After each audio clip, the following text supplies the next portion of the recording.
आप सबको डॉक्टर रजनी रमन झा, सह आचार्य संस्कृत विभाग, राजकीय महारानी सुदर्शन कन्या महाविद्यालय बीकानेर का नमस्कार स्वीकार। हमने भविष्यति भविष्यता भविष्यंती रूप की सिद्धि कर ली। अब हम भविष्यसी रूप की सिद्धि करेंगे।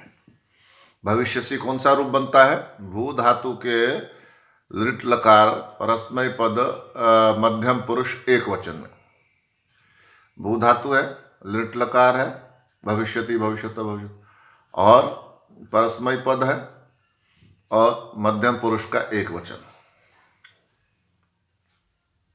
तो अभी तक तो कुछ आप लोगों को कुछ वाक्य तो स्मरण हो गए होंगे कि भू धातु से कर्ता अर्थ में, भविष्यत काल में, लिट शेषे च सूत्र से लिट प्रत्यय का योग किया। लिट में री है और ट है। री जो है आपको पहले भी बताया गया कि री क्या है?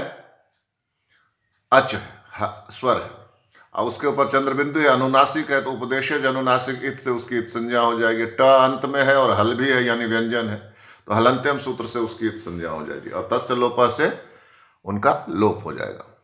लोप हो गया, क्या बचा? री निकल गया, ट निकल गया, ल बचा। ल भू प्लस ल हो गया। ये जो जितने तिंग प्रत्यय हैं, तिप्त झी सिप्त मिप वस्मस ताम था सा थाम धम इट वही मही, ये 18 के 18 किसके स्थान पर आते हैं? ल के स्थान पर। सूत्र का नाम है लस्य, उसके कारण से। तो परस्मयी पद मध्यम पुरुष एक वचन में तृप्त जी सूत्र से कौन सा प्रत्यय आएगा? यदि आपने याद किया हो तो सिप प्रत्यय आएगा। सिप, सिप में प अंतिम में है और हल भी है, तो हलंत्यम सूत्र से उसकी संज्ञा हो जाएगी और तस्य लोपा से उसका लोप हो जाएगा। क्या बचेगा? सी, भू प्लस सी। अब सी की तिंग षित सार्वधातुकम सूत्र से सार्वधातुक संज्ञा होती है और उसके होने से कर्तरी शब्द से शब्द की प्राप्ति है। भू से परे शब्द ने आना है, लेकिन सी किसका हुआ? सी ल के स्थान पर आ रहा है। ये ल किसका है? लृट का है, तो सी किसका हुआ? लृट का। सी किसके स्थान पर आया? लृट के स्थान पर। तो कर्तरी शब्द से जो शप आना था उसको रोक दिया। कौन से सूत्र ने? तो स्य तासी लृ लुटो। वो कहता है कि लिट लकार में आगे भी आएगा लुट लकार, उसको अभी नहीं ध्यान देते। अभी तो आप इतना समझिए कि लिट लकार में लिट लकार हो तो भू से परे यानी धातु से परे यानी भू से परे शप नहीं आएगा। क्या आएगा? कहते हैं स्य आएगा। लिट में स्य आएगा और आगे लुट भी पढ़ेंगे तो उसमें तासी आता है, तो अभी वो अपना विषय नहीं है। अभी तो यह है कि लिट में लिट परे हो तो भू से परे शप ना आकर क्या आएगा? स्य। स्य आ गया। क्या बना? भू प्लस स्य प्लस सी। अब स्य सी तो क्या कहते हैं, सी की तो तिंगशित सार्वधातुक सूत्र से सार्वधातुक संज्ञा है। शेष जो भी बचता है तिंग और शित को छोड़कर, श की जिसमें संज्ञा होती है तो शित होता है और तिंग है ही, इन दोनों को तो कहते हैं सार्वधातुक। इसके अलावा जो भी प्रत्यय हैं वो हो गए आर्ध धातु। तो स्य क्या हो गया? स्य न तो तिंग है न इसमें श की संज्ञा होती है, इसलिए यह क्या हो गया? आर्ध धातुकम शेषा सूत्र से आर्ध धातुक। और चूंकि इसके आदि में वल है, वल यानी कि है वरट के व से लेकर हल के ल तक, यानी य छोड़ दो तो सारे व्यंजन, वल में सारे व्यंजन आ जाते। य छोड़कर हयवरट के वस वर ल यम गण न झ भ घ ढ ध ज ब ग ड द ज ख फ छ ठ त च ट त त च ट त क प श श स ह, इतने। यानी कि य को छोड़ दिया जाए तो सारे व्यंजन। तो स आ रहा है इसमें, तो वल हो गया। तो आद धातु का स्टेड बलादे, कहते हैं कि जो प्रत्यय आर्ध धातु का है और जिसके पहले वल है, आदि में वल है, तो स्य में दोनों बातें होती हैं। एक तो अभी हमने आर्ध धातु कम शेषा सूत्र से इसको आर्ध धातु बनाया, और एक इसके आदि में प्रारंभ में स है जो कि वल है, तो वलादि भी हो गया। वल जिसके आदि में है वह वलादि, तो स वल है तो वलादि हो गया। और आर्ध धातु कम शेषा से हमने पहले इसको आर्ध धातु कर रखा है, तो आर्ध धातु का स्टेड वलादे सूत्र से स्य को इट का आगम होता है। इट, ई और हलंत ट,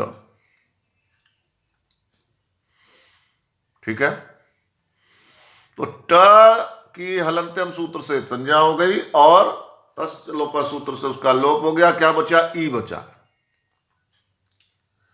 अब क्या होगा? ई जो है वो टित है, टित है ना। तो आद्यंतो टकितो सूत्र से ईस्य के आदि में आता है, प्रारंभ में आता है। तो क्या हो गया? क्या बना? इस्य, स्य के आदि में आ गया ना, तो इस्य हो गया। तो भू प्लस इस्य प्लस सी। अब स्य जो है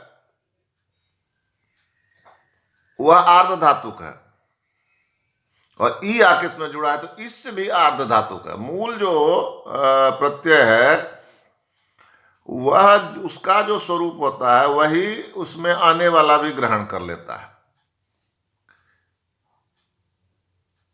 स्य आर्ध धातुक, यद गुणीभूत, मुझे ठीक से नहीं याद आ रहा है, जिस दिन मुझे याद आ जाएगा मैं बता दूंगा। कि जिसका गुण जिसका अंग बनते हैं उसी का गुण ले लेते हैं। तो स्य आर्ध धातु का इसमें ई आकर जुड़ा, तो इससे भी आर्ध धातुक होगा। तदगुण ग्रहणेन, ऐसे कुछ है। तो यदंग भूत, नहीं ये नहीं है। खैर बता दूंगा मैं, मुझे ऐसे नहीं याद आएगा तो और किसी विद्वान से पूछ के आपको बताऊंगा। तो आर्ध धातु का स्य आर्ध धातु का, तो इससे भी आर्ध धातु का, तो उसके तो वह भी आर्ध धातु हो गया। तो आर्ध धातु के परे रहते सार्व धातु कार्ध धातु कयोह सूत्र से भू का जो ऊ है उसको ओ हो जाता है। भ उ भू है, ऊ को ओ हो गया गुण, तो क्या बन गया? भो। तो भो प्लस इस प्लस सी, भो प्लस इस प्लस सी। अब एचो यवा यावा सूत्र से भो का जो ओ है उसको अब हो गया, तो भ ओ भो है, आ ओ को हो गया अब, तो अब मिल गया, तो क्या हो गया? भव। भव प्लस इस प्लस सी, मिला दो तो भविष्यसी। लेकिन रूप तो क्या है? भविष्यसी, षटकोण वाला स्वर। तो अगला सूत्र जो है वह है आदेश प्रत्यय यो हो। ये क्या करता है कि प्रत्यय में जो स है उसको श करता है। अब प्रत्यय तो इससे भी है, और प्रत्यय तो सिप का सी भी प्रत्यय है, और इससे का इससे भी प्रत्यय है। तो दोनों में जो स है, क्या दोनों को श होगा? कहते नहीं। किसको होगा? तो कहते हैं कि ई उ री री ए ओ ऐ औ, इक, इक प्रत्यय, हाँ, इक प्रत्याहार के बाद ई उ री री, ए के बाद भी होता है, एक इण इण प्रत्याहार के बाद, हाँ याद आ गया, इण प्रत्याहार के बाद जो स होता है उसको श हो जाता, षटकोण वाला। तो आप देखिए भविष्यसी की स्थिति क्या है,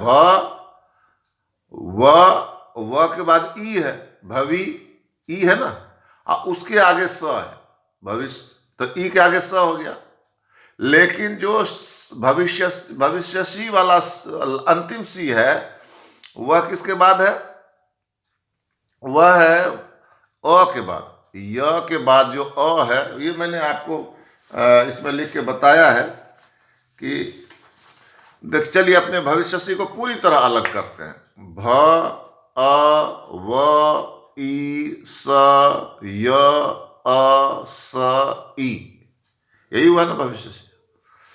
तो पहला जो स है वह ई के बाद है, भ अ व ई स, और दूसरा जो स है वो किसके बाद है, वह है य अ स ई, य अ स ई, अ के बाद स है। तो कौन से स का श होगा, जो ई के बाद है, यानी पहला स जो है प्रथम स, उसको श होगा। आदेश प्रत्ययो सूत्र से भविष्यसी के प्रथम स का श हुआ, तो क्या बना, भविष्यसी, भविष्यसी, भविष्यसी। इस तरह से भविष्यसी रूप की सिद्धि हुई। ध्यान करने वाली बात इसमें सबसे ज्यादा जो है वह है, जो मैंने आपके यहाँ लिख दिया है, भेजूंगा भी अभी, वह है कि जैसे भव है भो, और भो के ओ को अब हो जाता है, तो भो के ओ को अब हो जाता है, ये बताया। और जो बड़ी बात है वह स का श बनना। इसमें अपने को सदैव ध्यान में रखना है कि जहाँ जहाँ दो स आ जाते हैं उसमें प्रथम स का ही मान लीजिए श हो रहा है, तो अपने को ये लिख देना चाहिए स्पष्टता के लिए। स का यदि श करेंगे तो यह भ्रम रह जाएगा कि कौन से स का श हुआ। भविष्यसी में जैसे दो स आ गए, तो प्रथम स का हुआ कि द्वितीय स का हुआ, तो प्रथम स यदि लिख देंगे तो स्पष्ट हो जाएगा कि पहले में हुआ। इसी तरह से ये उसमें भी आया था, किसमें, भविष्यतः में, भविष्यसी भविष्यतः, भविष्यति भविष्यतः, उसमें भी स था, तस का स।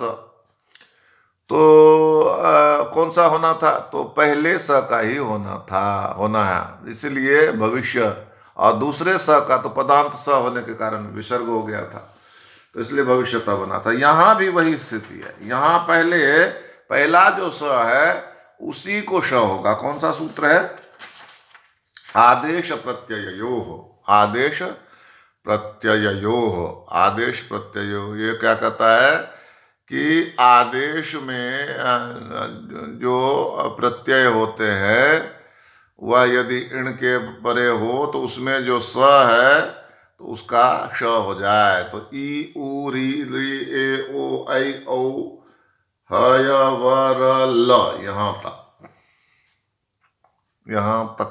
आ गया। इण के परे यदि स है तो उसको श हो जाए।